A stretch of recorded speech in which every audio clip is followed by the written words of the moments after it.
Demand ఇస్తున్నాం. Right అండి. Okay, Venkatareddy గారితో మాట్లాడదాం. వెంకటరెడ్డి గారు, అసలు ఇవాటి బడ్జెట్ పైన విమర్శించేటువంటి హక్కు బీజేపీకి ఎంత మాత్రం లేదు అని కాంగ్రెస్ నేతలు చెప్తున్నారు. ఎందుకంటే కేంద్రం నుంచి ఎటువంటి సహకారం లేకపోయినప్పటికీ కూడాను ఏదో రాష్ట్రం నుంచి వచ్చినటువంటి ఆదాయంతోనే ఈ బడ్జెట్లో కేటాయింపులు జరుగుతున్నాయని చెప్తున్నారు వాళ్ళు. ఇప్పుడు ఒక్కటే మేడం, లైవ్ లో ఉన్న మిత్రులు పెద్దలు కోటేశ్వరరావు గారితో సహా అందరికి కూడా నమస్తే. కాంగ్రెస్ పాతపాటని ఎప్పుడు కూడా కేంద్ర ప్రభుత్వం అన్యాయం చేసింది, కేంద్ర ప్రభుత్వం నుంచి డబ్బు రాలేదని అంతకంటే ఎక్కువ మాట్లాడలేదు. ఎందుకంటే వాళ్ళు ఇచ్చినటువంటి బడ్జెట్ ఏదైతే ఉందో బట్టి విక్రమార్క గారి వాళ్ళు చదివినటువంటి బడ్జెట్ బహుశా నేను ఒక 40-50 సంవత్సరాలుగా బడ్జెట్ల గురించి పరిశీలిస్తున్నా. అది కాంగ్రెస్ పీరియడ్ కావచ్చు, లేకపోతే తెలుగుదేశం కావచ్చు, లేకపోతే మొదటి టీఆర్ఎస్ కావచ్చు. ఇంత అధ్వాన్నమైనటువంటి బడ్జెట్ అంకెల గారిడి కాదు. సాధారణంగా ప్రతిపక్ష పార్టీలు అంకెల గారిడి అని మాట్లాడతాయి, కానీ ఇది మాటల గారిడి. మీరు ఫస్ట్ చూడండి మేడం, ఫస్ట్ 5 నిమిషాలు నేను మొత్తం బట్టి విక్రమార్క గారు మాట్లాడింది లైవ్ లో మాట్లాడింది చూశాను. ఫస్ట్ ఆయన 10 minutes రాసి చెప్పినటువంటిది ఏంటంటే 3,04,000 కోట్లు బడ్జెట్ అనేటువంటి గురించి చెప్పాడు. తర్వాత ఆయన ఎన్నుకున్నటువంటి స్ట్రాటజిక్ అవతల, ఎందుకంటే నేను ఒక 30-40 సంవత్సరాలుగా ఈ ఫైనాన్స్ బ్యాంకింగ్ దీంట్లో కొంత నేను అనుభవం ఉంది కాబట్టి, నేను పనిచేసినాను కాబట్టి నాకు నవ్వొచ్చింది ఆయన చెప్పినటువంటి పద్ధతి లోపల.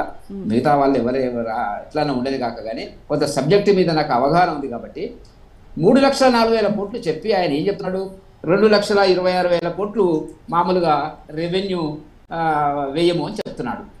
అంటే ఏమర్థము, 2,26,982 కోట్లు అని చెప్తే మరి రెవెన్యూ వసూలు ఎంత అని చెప్పలే ఇమీడియట్ గా, చెప్పకుండా దాటవేసి రకరకాలుగా చెప్తున్నాడు. చెప్పే దాంట్లో ఆయన చెప్పినటువంటి మాకు భారతీయ జనతా పార్టీకి తీవ్రమైన అభ్యంతరం ఉన్నటువంటిది, కేసీఆర్ గారు ఏ పద్ధతిలో మాట్లాడినాడో అదే పద్ధతిలో మాట్లాడుతున్నాడు.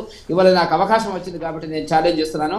ఆయన చెప్పినటువంటిది ఏంటంటే సెంట్రల్ జిఎస్డిపి ఎంత, స్థూల ఉత్పత్తి ఎంత అనేటువంటి దాని కింద తీసుకున్నాడు, ఏదో చెప్పినాడు. స్టేట్ తెలంగాణది ఎంత చెప్పాడు, సెంట్రల్ పర్ క్యాపిటల్ ఇన్కమ్ తలసరి ఆదాయం ఎంత అని చెప్పినాడు, స్టేట్ తలసరి ఆదాయం ఎంత అని చెప్పినాడు.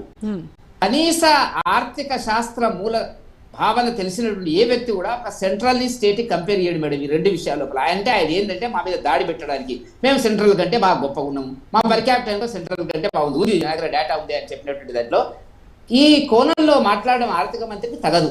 ఎందుకంటే సెంట్రల్ స్టేట్ కాదండి కంపేర్ చేసుకోవాల్సింది. Telangana should compare with Gujarat, Telangana should compare with Karnataka. Telangana ఎవరితో పోల్చుకోవాలా, తమిళనాడుతో, మహారాష్ట్రతో, కేరళతో, గోవాతో, ఉత్తరప్రదేశ్తో పోల్చుకొని చెప్పాలా. మీరు సెంట్రల్కి ఎట్లా కంపేర్ చేస్తారండి, పర్ క్యాపిటల్ ఇన్కమ్ సెంట్రల్ ఎట్లా వస్తుందండి, 145 కోట్ల జనాభా ఉన్నటువంటి క్యాలిక్యులేషన్ వాళ్ళది వేరు. దేశంలో జరిగినటువంటి మొత్తం అన్ని రాష్ట్రాల అభివృద్ధి కోణంలో మొత్తం టోటల్ తీసుకున్నప్పుడు వస్తుంది తప్ప మీరు అది వేరు ఇది వేరు అంటే ఇది ఒక దేశమా, తెలంగాణ ఒక దేశమా కంపేర్ చేసుకోవడానికి సెంట్రల్ గవర్నమెంట్తో? మీరు అంటే రేపు ఏమంటారు, మేము అమెరికాతో కంపేర్ చేసుకుంటామంటారు. పద్ధతి కాదు. ఒక రాష్ట్రం ఇంకో రాష్ట్రంతో, ఒక BSc student comparison BCom student తో చేసుకోవడానికి వీల్లేదు, బిఎస్సి స్టూడెంట్ ఇంకో స్టూడెంట్ తోనే చేసుకోవాలి కంపారిజన్. కాబట్టి ప్రజలను మభ్య పెట్టడానికి, ఓహో సెంట్రల్ కంటే మేము గొప్ప అని చెప్పడానికి ప్రయత్నం చేసిండు. అది మాది తీవ్రమైన అభ్యంతరం. గతంలో కేసీఆర్ కూడా ఇదే పద్ధతి చేసినాడు. In what way it concerns అండి, నాకు అర్థం కాదు. తెలంగాణ పర్ క్యాపిటల్ ఇన్కమ్ దేశానికి ఎట్లా కంపేర్ చేస్తారండి మీరు? కాబట్టి ఇది కనీస అవగాహన లేకుండా బట్టి విక్రమార్క గారు ప్రసంగించడం నాలాంటి కొంత సబ్జెక్ట్ తెలిసిన వాడికి బాధ కలిగించినటువంటి అంశం కింద భావిస్తున్నటువంటిది. రెండవది, రెవెన్యూ వసూళ్ల కిందకి వచ్చేటప్పటికి గత సంవత్సరం బడ్జెట్ కూడా ఇచ్చినాడు. ఎందుకంటే ఈ సంవత్సరం బడ్జెట్ కేటాయింపులు చాలా బ్రహ్మాండంగా జరిగిందని చెప్తున్నారు ఆరేపల్లి మోహన్ గారు చేసిన ఒక పాయింట్ నేను ఆన్సర్ చెప్తాను. ఇందిరమ్మ ఇళ్ల గురించి మాట్లాడుతున్నాడు. నేను వాస్తవానికి మాట్లాడేవాడిని కాదు, ఆయన అన్నాడు కాబట్టి చెప్తున్నా. ఇందిరమ్మ ఇళ్లకు ఆయన చెప్పినట్టుగా 12,575 కోట్లు కేటాయించిన మాట వాస్తవం. అయితే దీంట్లో ఈ విచిత్రమైన పరిస్థితి ఏంటంటే, ఒక 2 నిమిషాలు జాగ్రత్తగా వినాలి మిత్రులందరూ కూడా. మన ఇళ్లకు సంబంధించినటువంటి బాధ్యులైనటువంటి మంత్రి మరి శ్రీనివాసరెడ్డి గారు, పొంగులేటి శ్రీనివాసరెడ్డి గారు గత కొంతకాలం నుంచి కూడా ఇవాళ బడ్జెట్ లో కూడా చెప్పినారు, సంతోషము. 4 లక్షల, ఈ సంవత్సరం 4,50,000 ఇల్లు కడతాము.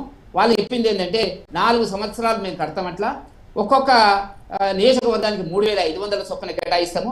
3,500 ఇంటూ 120 అసెంబ్లీ కాన్స్టిట్యూన్సీలు మేడం మనకు, అంటే సుమారుగా 4,50,000 ఇళ్ళు వస్తాయి. కరెక్ట్ గానే చెప్పినారు. ఎందుకంటే కొన్ని పెద్ద పట్టణాలు ఉన్నాయి, నగరాలు ఉన్నాయి, వీటన్ని కూడా లెక్క కరెక్టే ఉంది. నేను చాలా జాగ్రత్తగా ఫాలో అవుతున్నా శ్రీనివాస్ రెడ్డి గారు చెప్తున్నట్టు దాని మీద. 4 లక్షల బడ్జెట్ స్పీచ్ లో కూడా 4,50,000 ఇల్లు నిర్మాణం చేస్తామని చెప్పినారు. ఒక్క ఇంటికి 2 రకాల ఇల్లు ఉంటాయి మేడం ఇక్కడ.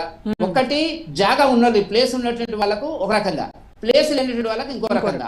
నాకు తెలిసినంత వరకు ఏంటంటే ప్లేస్ ఉన్నటువంటి వాళ్ళకు కనీసం 5 లక్షల రుణం ఇవ్వడానికి మేము డబ్బు ఇస్తాము ఇన్స్టాల్మెంట్ అని చెప్పి స్కీమ్ ఆ జీవోలు కూడా ఇష్యూ చేసినారు.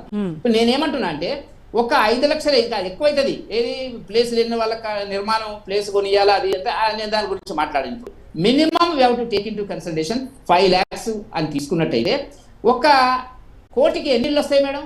5 లక్షలు ఇల్లు అంటే 20 ఇళ్ళు వస్తాయి. 1 కోటికి 20 ఇళ్ళు వస్తాయి. మేము మామూలుగా గుడ్డి పల్లెటూరు పద్ధతిలో 20 ఇళ్ళు వస్తాయి. 20 ఇళ్ళు నిర్మించడానికి 1 కోటి రూపాయలు అయితే వాళ్ళు చెప్పినటువంటి మరి 3,500 ఇంటూ కాన్సెన్స్ 4,50,000 ఇళ్ళకి ఎంత అవుతుంది అంటే నా లెక్కలో 22,500 కోట్లు వస్తుంది ఈ సంవత్సరానికి. వాళ్ళు బడ్జెట్ లో కేటాయించింది ఆరపల్లి మోహన్ గారు ఏమంటున్నారు 12,575 కోట్లు అంటున్నారు. అంటే సగం బడ్జెట్ మీరు అక్కడనే ఖతం పట్టించారు. అంటే మీరు అనొచ్చు ఏమని అంత ఒకసారి ఇయ్యం కదా, అయినా కూడా ఈ సంవత్సరానికి కంప్లీట్ కావాలి బడ్జెట్. కాబట్టి చాలా చిన్న టెక్నికల్ విషయాల దగ్గర తప్పులు చేసినటువంటి పరిస్థితి. అంటే ప్రజలు పిచ్చోళ్ళు అనుకుంటున్నారు వాళ్ళు. ఒక ఇల్లు మీరు కూడా చెప్పండి మేడం, తప్పైతే మళ్ళీ ఇవ్వాలి కాదు రేపు చెప్పండి. 20 ఇళ్లకు 1 కోటి రూపాయలు అయితే 4,50,000 ఇళ్లకు, ఎందుకంటే ప్రతి సంవత్సరం 4,50,000 ఇల్లు కడతామని వాళ్ళు ప్రామిస్ చేసినారు. ఇప్పుడు కూడా 3,500 ఒక నియోజకవర్గానికి అన్నారు. 3,500 అంటే ఏమొస్తుంది మేడం? సాధారణంగా చిన్న గ్రామం, పెద్ద గ్రామం, ఆమ్లెట్, లంబాడ, తండ ఇవన్నీ కలిపి ఒక 100 ఉంటాయి. అంటే అక్కడ ఎంత వస్తుంది? 100తో భాగిస్తే ఎంత వస్తుంది? ఒక మనకి 3 ఇళ్ళు 4 ఇళ్ళు మాత్రమే వచ్చేటువంటి పరిస్థితి ఉంటది.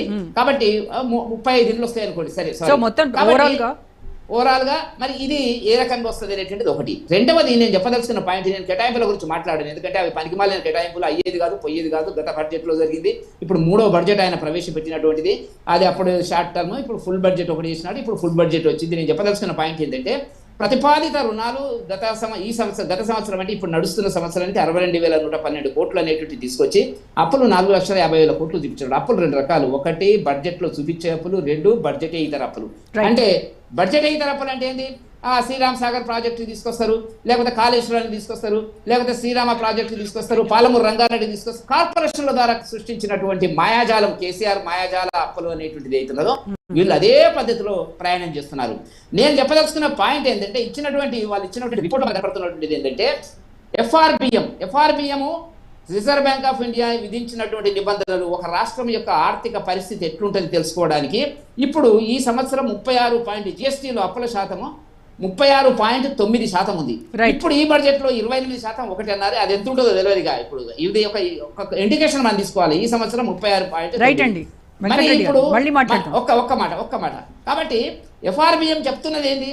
కొన్ని సడలింపులు ఇచ్చినప్పుడు కూడా 25% దాటడానికి వీల్లేదు. అప్పుడప్పుడు ఫైనాన్స్ కమిషన్ కొంత సడలింపులు ఇస్తున్నది. కాబట్టి ప్రమాదకరమైనటువంటి శాతాన్ని దాటినటువంటి ఆర్థిక పరిస్థితి, దివాలాకోరు రాజకీయాలు తెలంగాణ బడ్జెట్ లో, కాంగ్రెస్ బడ్జెట్ లో మనకు స్పష్టంగా కనపడుతున్నాయని చెప్పి భారతీయ జనతా పార్టీ